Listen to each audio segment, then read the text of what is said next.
প্রিয় ভাইয়েরা, আজকে দেখছেন চা হুস্টিরে এবং সোশ্যাল মিডিয়ায় ব্যাপকভাবে একটি কথা খুব ছড়িয়ে পড়ছে।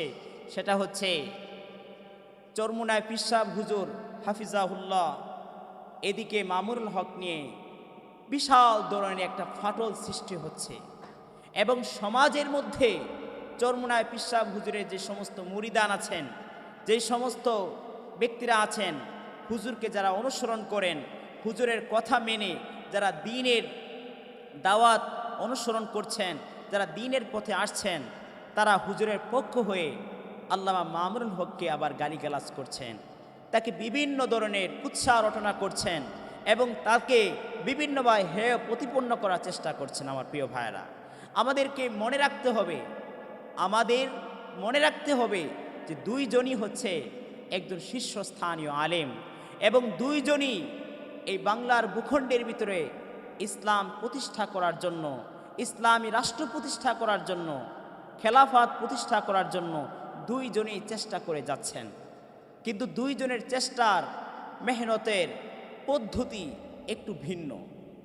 আল্লাহ মামুনুল হক দামাত বরকাতুল আলিয়া তিনি কি পরিমাণ নির্যাতিত হয়েছেন, কি পরিমাণ নিষ্পেষিত হয়েছেন, কি পরিমাণ জুলুমের শিকার হয়েছেন স্বৈরাচার শেখ হাসিনার আমলে, আপনারা কল্পনা করে দেখেন।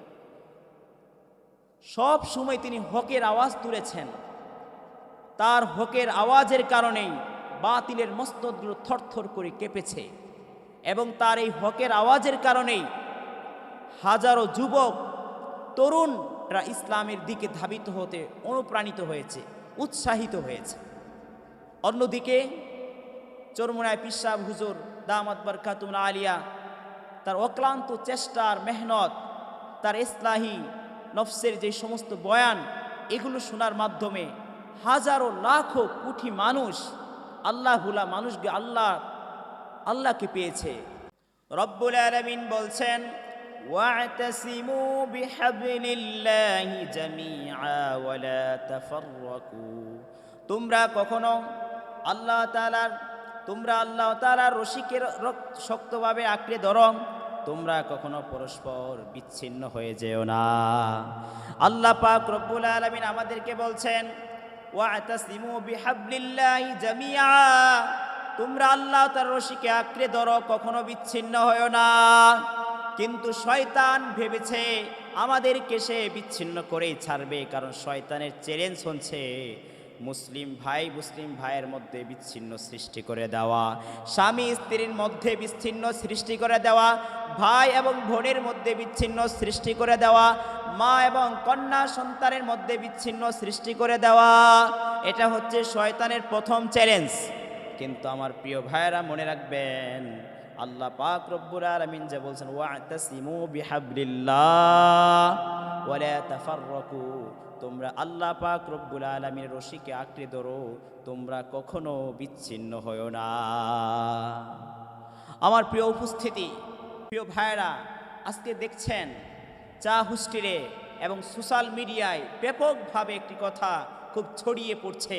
সেটা হচ্ছে চরমুনায় পীর সাহেব হুজুর হাফিজাহুল্লাহ, এদিকে মামুনুল হক নিয়ে বিশাল ধরনের একটা ফাটল সৃষ্টি হচ্ছে এবং সমাজের মধ্যে চরমুনায় পীর সাহেব হুজুরের যে সমস্ত মুরিদান আছেন, যে সমস্ত ব্যক্তিরা আছেন, হুজুরকে যারা অনুসরণ করেন, হুজুরের কথা মেনে যারা দ্বীনের দাওয়াত অনুসরণ করছেন, যারা দ্বীনের পথে আসছেন, তারা হুজুরের পক্ষ হয়ে আল্লামা মামুনুল হককে আবার গালিগালাজ করছেন, তাকে বিভিন্ন ধরনের কুৎসা রটনা করছেন এবং তাকে বিভিন্নভাবে হেয় প্রতিপন্ন করার চেষ্টা করছেন। আমার প্রিয় ভাইয়েরা, আমাদেরকে মনে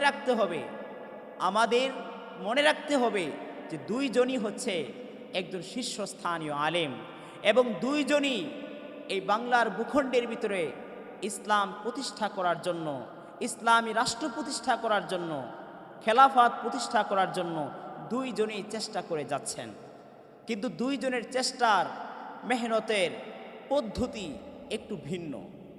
আল্লাহ মামুনুল হক দামাত বরকাতুল আলিয়া তিনি কি পরিমাণ নির্যাতিত হয়েছেন, কি পরিমাণ নিষ্পেষিত হয়েছেন, কি পরিমাণ জুলুমের শিকার হয়েছেন স্বৈরাচার শেখ হাসিনার আমলে, আপনারা কল্পনা করে দেখেন। সব সময় তিনি হকের আওয়াজ তুলেছেন। তার হকের আওয়াজের কারণেই বাতিলের মস্তকগুলো থরথর করে কেঁপেছে, এবং তার এই হকের আওয়াজের কারণেই হাজারো যুবক তরুণরা ইসলামের দিকে ধাবিত হতে অনুপ্রাণিত হয়েছে, উৎসাহিত হয়েছে। অন্যদিকে চরমুনায় পীর সাহেব হুজুর দামাত বরকাতুল আলিয়া তার অক্লান্ত চেষ্টার মেহনত, তার ইসলাহি নফসের যে সমস্ত বয়ান, এগুলো শোনার মাধ্যমে হাজারো লাখো কোটি মানুষ, আল্লাহ ভুলা মানুষকে আল্লাহকে পেয়েছে। আগে নামাজ পড়তো না, কিন্তু হুজুরের বয়ান শুনে নামাজের দিকে ধাবিত হয়েছে। হুজুরের বয়ান শুনে রমজান মাসের রোজার দিকে ধাবিত হয়েছে।